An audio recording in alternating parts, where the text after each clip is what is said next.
मी माता भगिनींची माफी मागतो आहे. महिला विधेयक मंजूर होऊ शकले नाही अशी भावनिक साथ नुकतेच पंतप्रधान नरेंद्र मोदी यांनी केली होती. महिला आरक्षणाला विरोध करून पाप केल्याची शिक्षा विरोधकांना मिळणार असा इशाराही त्यांनी केला आहे. काँग्रेस, टीएमसी, डीएमसी आणि समाजवादी दलांनी राजकारण केलं. नारी शक्ती विधेयक पडलं तेव्हा त्यांनी आनंदाने टाळ्या वाजवल्यात. त्यांची ही कृती महिलांच्या स्वाभिमान, आत्मसन्मान यावर प्रश्नचिन्ह निर्माण करतो, असं पंतप्रधान नरेंद्र मोदी यांनी म्हटलं. याच अनुषंगाने सांगली, मिरज आणि कुपवाड महानगरपालिकेमध्ये जे स्वीकृत नगरसेवक यांच्या सक्षम लोकांना देण्यात आलं, सांगली जिल्ह्याचे पालकमंत्री चंद्रकांतदादा पाटील यांच्या लक्षात आले नाही.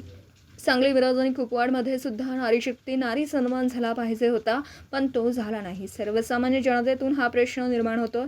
सांगलीमध्ये भाजप आमदार सुधीरदादा गाडगीळ, मिरजेतील आमदार सुरेश भाऊ खाडे, सांगली जिल्ह्याचे पालकमंत्री चंद्रकांतदादा पाटील का यांना निवडीबद्दल आनंद वाटतो आहे का, असा सवाल सर्वसामान्य नारी शक्ती या जिल्ह्यामध्ये करत आहेत. भाजपवाल्यांनी व नारी शक्तीचा अपमान केला तर तो बरोबर आणि इतर पक्षाने केला तर तो नारी शक्तीचा अपमान. या सांगली, मिरज आणि कुपवाड महानगरपालिकेच्या स्वीकृत नगरसेवक पदावरून सांगली जिल्ह्यामध्ये नारी शक्तीचा पालकमंत्री चंद्रकांतदादा पाटील आणि या 2 आमदारांना प्रश्न आहे.